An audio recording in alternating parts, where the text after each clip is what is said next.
म्हणजे मी science graduation असल्यामुळे याच्यात म्हणजे विश्वास म्हणतो ना आपण तसं हे नाही, हा योगायोग असतो. मित्र भेटायला आला म्हणून तळेगावला गेलो.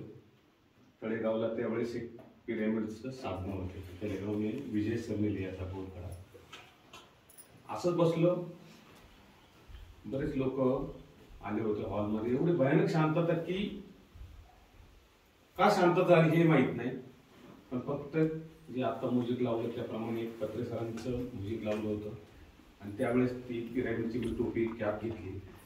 त्यानंतर रोज PSF चे कार्यक्रम बघत गेलो त्यातून. आणि त्यानंतर एक गोराडेश्वरला ग्रुप मेडिटेशन करायचं म्हणजे गोराडेश्वर मंदिराच्या तिथे जंगलात तो कार्यक्रम झाला. वो टाइम शरीर में क्या है क्या नहीं वो पता ही नहीं चलता.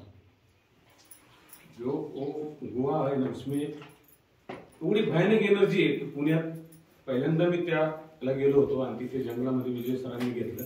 आम्ही दोनदा तर जेवण आणण्यासाठी खाली गेलो, पण असं फिलिंग नाही झालं की आपण दमलोय किंवा काय. एवढे जवळजवळ खूप मोठा अनुभव आला. आणि त्यानंतर ते कार्यक्रम नेहमीच मी डेली बघायचो. सकाळचं शुभ सकाळ वगैरे होतं. आणि सर मॅडमचं हे आलं की इथे फक्त त्यावेळेस विजय सरांकडे ऐकलं होतं की पुण्यात पिरॅमिड आहे अशा अशा ठिकाणी. त्यावेळेस एक मनात हे केलं की हा पिरॅमिड आपल्याला एकत्र म्हणजे जाता येईल का. तर ती आज इच्छा पूर्ण झाली. आणि मेन म्हणजे मॅडमचं फक्त याच्यात बघत होतो की मॅडम मोठ्या मास्टर आहेत, पण आज प्रत्यक्ष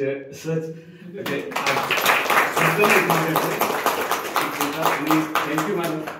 म्हणजे संधी दिली आम्हाला पण सर्व मास्टरांचे खूप अनुभव. आणि आजचा एक एक्सपिरियन्स फक्त ध्यान लागलं आपण एक कुठेतरी पिरॅमिड खाली आहोत आणि होतोच, त्यामुळे ती कॅप नाही घातली कारण त्यापुढे हा पिरॅमिड छोटा आहे. पण मनात एक पिरॅमिड आपण तयार करतोय कारण डोळे बंद करून हा एक पिरॅमिडच होतोय. एक बार जब म्यूजिक बजा ना तो मेरे शरीर का दोनों हाथ पूरा के वाइब्रेट हो गया एक 2 सेकंड के लिए. और उसके बाद प्यास लगने लगी.